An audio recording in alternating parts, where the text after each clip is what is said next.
Hi hello नमस्ते दोस्तों। स्वागत है आप लोगों का मेरे चैनल ओडिशा ओरिजिनल रीना में।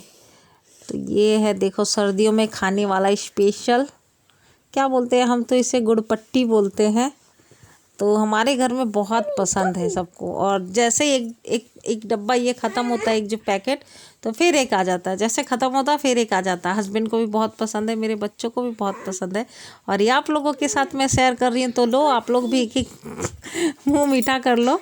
ये सर्दियों में ही मिलता है और सर्दियों में हमारे घर में हमेशा आता है। तो सर्दी स्पेशल ये ब्लॉग है मेरा। सर्दी में मैं किस किस टाइप की तैयारी करती हूँ, क्या क्या करती हूँ, वो मैं इस ब्लॉग में दिखा रही हूँ आप लोगों को। सर्दी में ये गर्म चीज़ें खानी, ये हेलो नमस्ते, स्वागत है आप लोगों का मेरे चैनल ओडिशा ओरिजिनल रीना में। और मैं अब चल रही हूँ छत पे। सारा काम हो गया है, आज तो कुछ ज़्यादा ही एक्स्ट्रा काम था।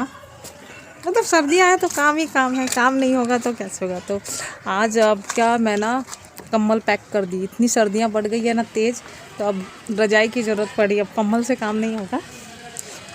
सर्दियाँ और रजाई कम्बल से भी काम चल जाता है, पर हमें रजाई अच्छा लगता है। देखो आज धूप दिखाई हूँ, बेड से निकाली हूँ रजाई और पूरा धूप लगा रही हूँ।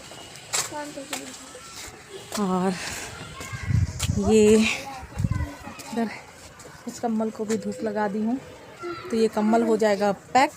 जब सर्दी थोड़ी कम होगी तो फिर ये कम्बल वापस निकल जाएगा। तो देखो, और ये है कवर।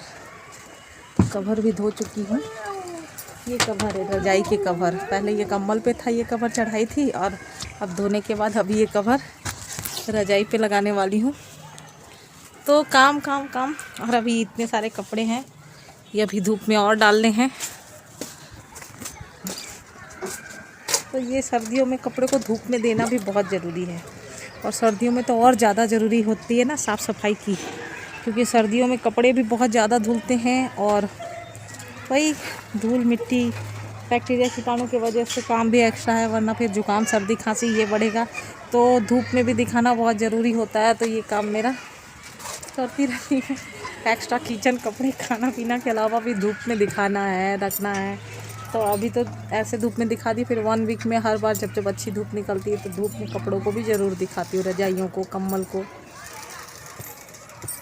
अब इसको ले जाकर इसको कवर लगाऊंगी, फिर बताती हूँ। तो शाम के अब हो चुके हैं 4:30 बजे का टाइम है। अब धूप बहुत हल्की हो चुकी है, तो मैं चली छत पे। मैं जा रही हूँ छत पे रजाई लेकर आने, जो सारा दिन मैं धूप लगाई हूँ। और अभी लाने के बाद उसके साथ इतनी कुश्ती करनी है, जो अभी आप देखना व्लॉग में। इतनी भारी रजाई है ना।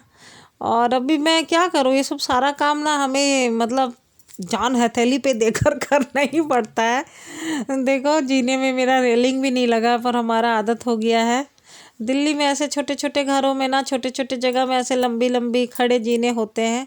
मजबूरी होती है भाई, जितनी चादर बोलते हैं ना उतनी ही पैर फैलाना चाहिए। जेहि विधि रखे राम से ही विधि रखिए। तो इस टॉपिक पे भी मेरी एक ब्लॉग बनने वाली है बहुत जल्दी। मैं अपनी रियल लाइफ में किस टाइप से रह रही हूँ, जी रही हूँ, कहाँ रह रही हूँ, क्योंकि बहुत डिमांड आ रही है अब सबकी, आप कहाँ रहते हो, क्या है मेरे बारे में थोड़ा सबको जानना है। जो तो जानते हैं, जो मेरे बहुत सारे फ्रेंड्स हैं जो अपने हैं वो जानते हैं, पर बहुत लोग जानना चाहते हैं। तो मैं एक ब्लॉग लेकर आने वाली हूँ स्पेशल। तो उसमें बताऊँगी आप लोगों को। बहुत मिडिल क्लास की हूँ, मिडिल क्लास में भी बहुत ज़्यादा मतलब एडजस्टमेंट ये वो सबके लाइफ में है भाई। और बहुत ज़्यादा ब्लॉग ना, सब मिडिल क्लास, हम हाउसवाइफ ही है, कुछ काम है नहीं, बाहर जाके कुछ जॉब वॉब करना है नहीं हमें। तो सारा दिन जो घर पे जाके हम काम करते हैं, बच्चे संभालते हैं, रेसिपी बनाते हैं, वही हम ब्लॉग में शेयर करते हैं। तो ये मैं इतनी भारी रज़ाई लेकर आई हूँ और लग गई हूँ उसको कवर लगाने में। तो सबसे पहले ये उल्टा कर लूँगी। तो मेरा कवर लगाने का यही तरीका है, और ज़्यादातर ऐसे लगता भी है ना। तो आप बताना आप किस टाइप से कवर लगाते हो। तो पहले ना कवर को ऐसे उल्टा कर लिया जाता है, और उसके बाद सच में ना ये बहुत भारी कवर, मतलब बहुत भारी कवर बोल रही हूँ, सॉरी बहुत भारी रजाई है। और इस टाइम पे हस्बैंड की हेल्प चाहिए थी, पर मैं उनका वेट नहीं करती। वेट करूँगी ये काम मेरा ऐसे पड़ा रह जाएगा। तो खुद जी जान लगा के एक रजाई में कवर भी लगा लेती हूँ। ऐसे कोई होता तो हेल्प हो जाता, एक हाथ और मिल जाता तो अच्छी तरह से हेल्प हो जाती। कम्बल वगैरह तो बहुत भारी नहीं होती, पर ये रजाई ना पता नहीं कितने केजी का बनवा दिए, 7-8 केजी का, कितने केजी का बनवा दिए, मुझे ऐसे लगता है याद नहीं है, इसी टाइप में बना है कुछ। बहुत भारी रजाई, पर गर्म इतना रखता है ना, एक बार एक बार रजाई के अंदर घुस जाओ ना तो कोई लाख रुपया भी दे तो नहीं निकलोगे, ऐसा है। इतना मज़ा आता है ना तेज़ सर्दियों में रजाई में घुस जाओ तो पर क्या किया जाए भाई, सर्दी के लिए मुझे इतना मेहनत करना पड़ता है। तो मैं जैसे भी करके आज कवर कंप्लीट कर ही लूँगी, लगा ही लूँगी ये कवर। मतलब सब कोई ब्लॉग बनाते हैं, ब्लॉग में भी देखते हो ना, ये रियल है भाई। सभी हाउसवाइफ को इस टाइप से कभी ना गुजरना पड़ता है। जेंट्स लोग बोलते हैं कि उन्हीं का काम बहुत हार्ड होता है, हम लेडीज से भी घर पे बहुत हार्ड काम करती हैं। ये क्या आसान बात है? देखो तो कितना परेशानी से मैं कवर डाल रही हूँ। उनको या तो सिस्टम के सामने बैठना है या तो साइड के चक्कर लगाने हैं। हाँ, काम करते हैं, मेहनत वाले काम बहुत लोग हैं जो वो जो हैं करते हैं, करने वाले भी करते हैं। पर हम लेडीज़ों को जो बोलते हैं ना कि तुम्हारा काम क्या है, कुछ भी नहीं है, बस खाना बनाना है, बर्तन है, कपड़े हैं, तो ये बस मतलब जो बोलते हैं ना वो एक दिन करके देखें। ये कवर लगाना भी बहुत बड़ा मुश्किल बात है भाई, ये सब काम में भी बहुत मेहनत लगती है। ये नहीं कि देखने में बड़ा आसान लग रहा होगा कि बहुत अच्छे से लग गया, पर लगाते वक्त तो मेरी सांसें फूलने लग गई थी। एक तो जीने से इतना भारी रजाई लेकर आई, फिर इधर उलट के इधर पलट के देखो इसका कोना नहीं दिख रहा है। अब मैं इसको लगा रही हूँ, तो इसका कोना में भी मैं अच्छे से इसके कोने को निकाल के, देखो है ना मेहनत वाला। तो जो बोलते हैं ना उनको बोलो भाई आप ही करके दिखा दो। सच में कौन कौन सहमत हो, कौन कौन हाउसवाइफ है, मेरी बहनें, मेरी सिस्टर्स, मेरी फ्रेंड, कि ये कवर लगाना भी बहुत डिफ़िकल्ट है। काम जो काम आसान दिखता है वो आसान नहीं होता। और देखो कवर लगाते लगाते ये सिलाई थोड़ी निकल गई थी, ये चैन यहाँ का, तो फिर इसे भी थोड़ा स्टिच कर लूँगी। मतलब जितना दूर तक खुला उतना स्टिच कर लूँगी और फिर इसका चैन लगा दूँगी। तो 10 दिन के लिए तो ये फ्री हो गया। धुले हुए कवर है, आज डाल के रख दी, तो हर 10-12 दिन के अंदर मैं धो ही लेती हूँ। रजाई के कवर वगैरह में तो धोती हूँ 10-12 दिन में, पर ये चादर वगैरह 3 से 4 दिन में, क्योंकि बच्चों वाला घर है ना, तो 4 दिन के अंदर ये देखो ये गर्म वाले चादर भी डाली हूँ बेड में, तो ये 4 दिन तो चल जाता है। सच में मैं 4 दिन से ज़्यादा नहीं रखती हूँ बच्चों की वजह से, बहुत गंदा होता है, तो मैं हमेशा साफ़ सफाई करती हूँ। और क्लीन हो चुका है रूम में अच्छे से, सब कुछ अपने जगह पे, कपड़े उपड़े जो फैले थे सब अपनी जगह पे सेट कर दी हूँ। और बड़ी बेटी के सर पे थोड़ा मसाज कर दे रही हूँ। तो सर्दियों में मैं ना ऐसे सरसों तेल का ही, मस्टर्ड ऑयल, कच्ची घानी, तो वही तेल बच्चों के सर पे लगाती हूँ। गर्म होता है ना सरसों तेल, तो बच्चों को भी थोड़ा टाइम तो देना पड़ता है, सबको टाइम देना पड़ता है घर के लिए। बच्चों को कुछ छोटी मोटी को प्रॉब्लम है, पढ़ाई है, उनके हेल्थ से रिलेटेड क्या उनके लिए अच्छा है नहीं है, तो वो सब सर्दियों में सरसों तेल हो गया। और दूसरा ये देखो शहद, ये ब्रांडेड शहद है, एक पे एक फ्री था, तो इसकी कंपनी का नाम मैं नहीं दिखाना चाहती हूँ। तो अच्छी क्वालिटी के शहद है, तो सर्दियों में बच्चों को दूध में डालकर ना मैं यही देती हूँ सर्दियों में। तो सर्दियों के लिए बेस्ट है। ये सब सारी तैयारियां कर ली और ये नेक्स्ट डे का क्लिप है। हम मम्मी बेटी, मेरी बड़ी बेटी है, 7th स्टैंडर्ड में पढ़ती है।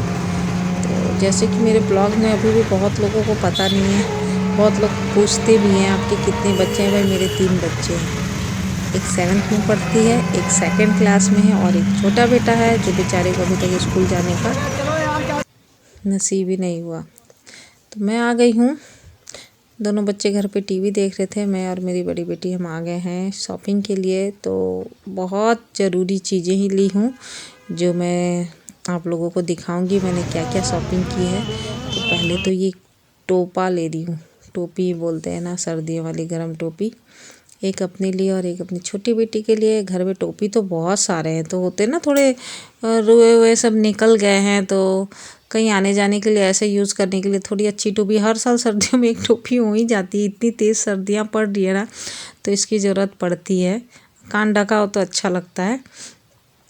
तो हम रिक्शे में आ गए थे मम्मी बेटी, और ये वहाँ से भी बहुत सारी चीज़ें लिए ज़रूरत की, और अब टोपा लेने लग गए हम। तो यहाँ से टोपा लेने के बाद अब घर आ चुकी हूँ। चेंज वेंज करने के बाद, बाहर से आने के बाद मैं चेंज करती हूँ, अभी फिर से एक्टिव हो रहा ना, में ज़रूरत पड़ती रहती है। तो वही मैं लोग थोड़ा दिखा देते हैं, सब दिखाते हैं ना ब्लॉग में। अब जो लाइव जी रहे हैं हम ब्लॉग में, तो ऐसा कुछ खास नहीं है, घर की चीज़ें ही हैं जो हस्बैंड नहीं लाते, मैं खुद ही जाती हूँ। फिर हाँ, राशन की चीज़ें इसमें हैं जो वो लेकर आते हैं, और बहुत सारी कुछ ऐसी चीज़ें हैं जो सिर्फ मैं ही लेकर आती हूँ।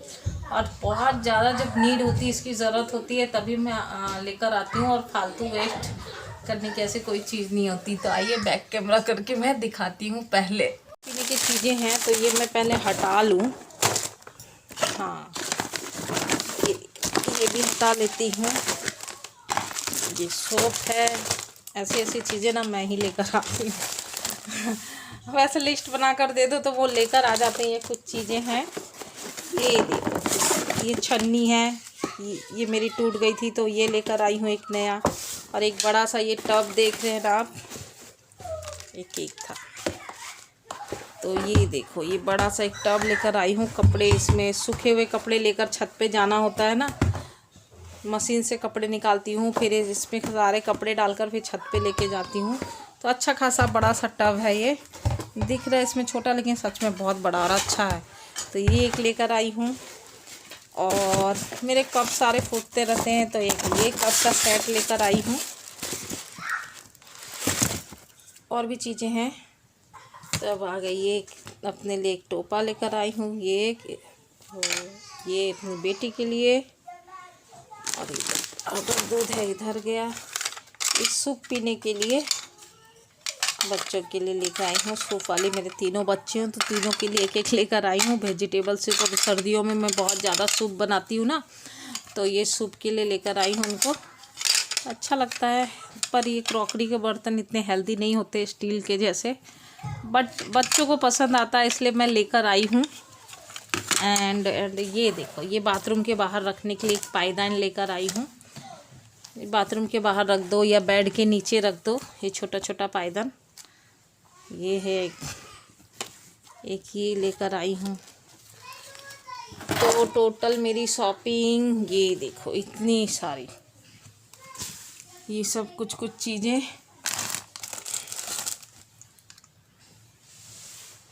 ये टब, और ये बहुत सारी चीज़ें ऐसी ज़रूरत की होती है जो मैं अपने पॉकेट मनी से खुद से लेकर आती हूँ।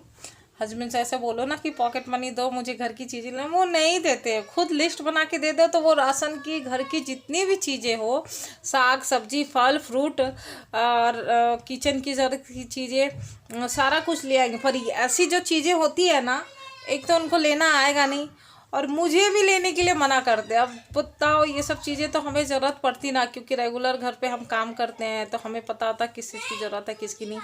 अब इन सब चीज़ों में फालतू खर्च बोलेंगे ये जेंट्स लोगों का ना समझ नहीं आता है, सबका नहीं भाई। मेरे घर में जो जेंट्स है, मेरे हस्बैंड, मुझे उनका नहीं समझ आता है। ये तो राशन की चीज़ें मैं बस ऐसी ले आई कि घर में ख़त्म हो रहे तो एक एक पैकेट में ले आई, वरना वो ले आते। पर ये टब हो गया, ये क्रॉकरी के बर्तन, छन्नी, ये पायदान वगैरह, तो ये सब ना मैं ही लेती हूँ।